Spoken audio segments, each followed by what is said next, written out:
Good afternoon student. ये class 6 का जो चैप्टर नंबर 4 है उसका जो लास्ट पेज है उसको हम रीड करेंगे। इससे पहले का मैंने आपको रीड करा दिया है। एंड एट लास्ट, अंत में, the really practical and sensible, उसमें जो रियली वास्तव में जो व्यवहारिक और सेंसिबल समझदार होते हैं, वंस डिक्लेयर्ड, वह डिक्लेयर करता है, the nothing was of any real consequence, इन सब चीज़ों का जो करने का कोई परिणाम नहीं। दैट आफ्टरनून, जो हमने कब की थी, दोपहर में, except to get plenty of brass headed nails, जो उनके पास प्रचुर मात्रा में ब्रास हेडेड नील्स थे, जो पीतल के कांटे थे, कील्स थे। And that the books and the cakes and the microscope were of no use at all in themselves। फिर वो ये बताता है कि जो जो बुक्स हैं, केक्स हैं और माइक्रोस्कोप है, जो हमने कहाँ से ली, लाइब्रेरी में, ये सभी हमारे यूज की नहीं है। बट ओनली इफ़, लेकिन जो only if they could be exchange, लेकिन हम क्या कर सकते हैं, एक्सचेंज कर सकते हैं, आपस में अदला बदली कर सकते हैं, फॉर ब्रास हेडेड नील्स, जो पीतल की कीलें थी उनका। And at last they began, वह प्रारंभ कर देते हैं, to fight for nail set, किसके लिए, जो नील सेट है उनको पाने के लिए वो लड़ने झगड़ने लगते हैं।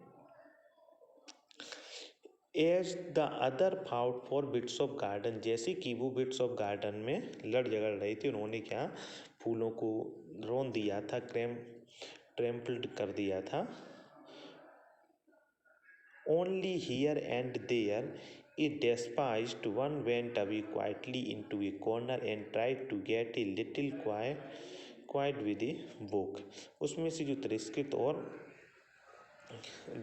होते हैं, वन वेंट अवे, वह जाते हैं क्वाइटली, शांति से, इनटू ए कॉर्नर, एक कोने में, एंड ट्राई टू गेट, और प्रयास करते हैं, a little quiet with a book के साथ शांत होने का, in the midst of the noise, शोरगुल के बीच।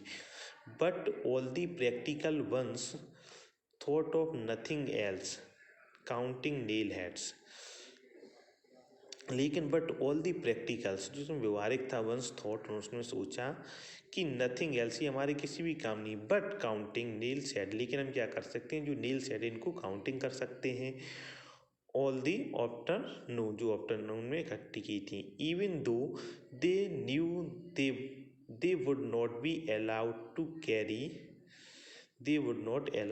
Carry, so much as one brass nails away with them, उनको ये पता है कि यहाँ से हमको जो ब्रास हेडेड नील हैं इनको बाहर नहीं ले जाने दिया जाएगा।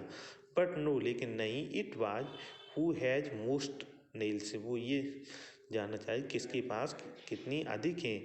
आई हैव 100, मेरे पास 100 हैं, एंड यू, तुम्हारे पास, यू हैव ओनली 50, आपके पास केवल 50 हैं, और आई हैव 1000, मेरे पास 1000 हैं, एंड यू हैव 2000, और तुम्हारे पास 2000। I must have as many as you before I leave the house, और I can not possibly go home in piece.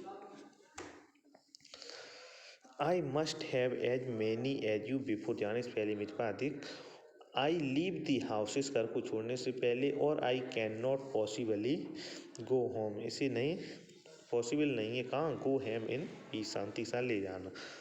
Eight last they made so much noise, last वो क्या करते हैं, और अधिक शोर करते हैं, एंड आई वोक अप, और जो राइटर है वो कहता है, आई वोक अप, मैं जागता हूँ, up and thought to myself, और मैं जो मेरे विचार हैं उनके बारे में मैं सोचता हूँ, वाट ए फॉल्स ड्रीम, क्या मतलब गलत सपना था, दैट इज ऑफ चिल्ड्रन, बच्चों के बारे में, the child is the father of man, जो पूरा उसका है कंक्लूजन वो यहाँ पे निकल के आता है, the child is the father, जो बच्चा है वह क्या है, the father of the man, वो मानव का पिता है, एंड वाइजर, और क्या है, चालाक भी है, children never do such foolish thing, जो बच्चे हैं वो ऐसा मूर्ख काम नहीं करेंगे, ओनली मैन डू, केवल कौन कर सकता है, केवल मानव कर सकते हैं। ये लिखा था जॉन रस्किन ने।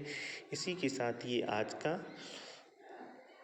जो चैप्टर नंबर 4 था उसको फुल रीड कर लिया गया है। आगे आपको इसकी वर्ड मीनिंग को रीड करना है और अभी आपको इसके क्वेश्चन आंसर करने के लिए दिए जाएंगे। इसी के साथ ही आज का लेक्चर समाप्त होता है। Thank you.